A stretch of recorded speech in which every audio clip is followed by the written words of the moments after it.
भगवान भोलेनाथ को बेहद जल्दी प्रसन्न होने वाला देवता भी माना जाता है। भोलेनाथ का विवाह पार्वती जी के साथ हुआ था। इसके लिए पार्वती जी ने सैकड़ों वर्षों तक कठिन तप किया था। तप के बाद एक वक्त ऐसा भी आया था जब पार्वती जी को भगवान शिव की परीक्षा का सामना करना पड़ा था। आइए जानते हैं ये पौराणिक कथा। पौराणिक कथाओं के अनुसार माता पार्वती ने भगवान शिव को अपने पति के रूप में पाने के लिए सैकड़ों वर्षों तक कठोर तप किया था।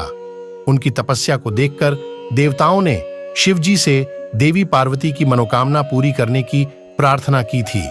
इसके बाद भोलेनाथ ने सप्तर्षियों को पार्वती जी की परीक्षा लेने के लिए भेजा। इस परीक्षा के दौरान सप्तर्षियों ने शिव जी के ढेरों अवगुणों को बताते हुए माता पार्वती से शिव जी से विवाह न करने का कहा, लेकिन पार्वती जी अपने निर्णय से टस से मस नहीं हुई। इस पर खुद भोलेनाथ ने माता पार्वती की परीक्षा लेने का निर्णय लिया। माता पार्वती के तप से प्रसन्न होकर शंकर जी उनके सामने प्रकट हुए और उन्हें वरदान देकर अंतर्ध्यान हो गए। कुछ क्षणों बाद ही एक मगरमच्छ ने एक लड़के को पकड़ लिया और लड़का मदद के लिए पुकारने लगा। बच्चे की आवाज सुनकर पार्वती जी नदी किनारे पहुंची और उनका मन द्रवित हो गया।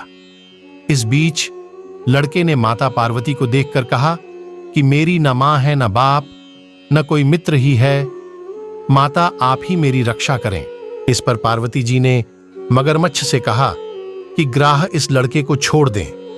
इस पर मगरमच्छ ने कहा कि दिन के छठे पहर जो मुझे मिलता है उसे आहार बनाना मेरा नियम है। पार्वती जी के विनती करने पर मगरमच्छ ने लड़के को छोड़ने के बदले में पार्वती जी के तप से प्राप्त वरदान का पुण्य फल मांग लिया।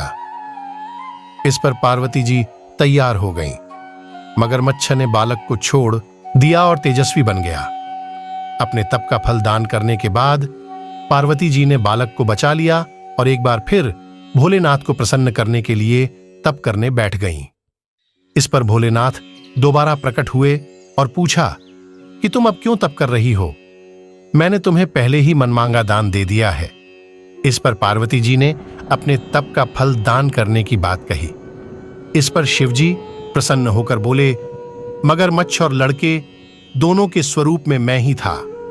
मैं तुम्हारी परीक्षा ले रहा था कि तुम्हारा चित्त प्राणी मात्र में अपने सुख दुख का अनुभव करता है या नहीं। तुम्हारी परीक्षा लेने के लिए ही मैंने ये लीला रचाई थी। अनेकों रूप में दिखने वाला मैं ही एक सत्य हूं। अनेक शरीरों में नजर आने वाला मैं निर्विकार हूं। इस तरह पार्वती जी शिव जी की परीक्षा में उत्तीर्ण हुई और उनकी अर्धांगिनी बनी।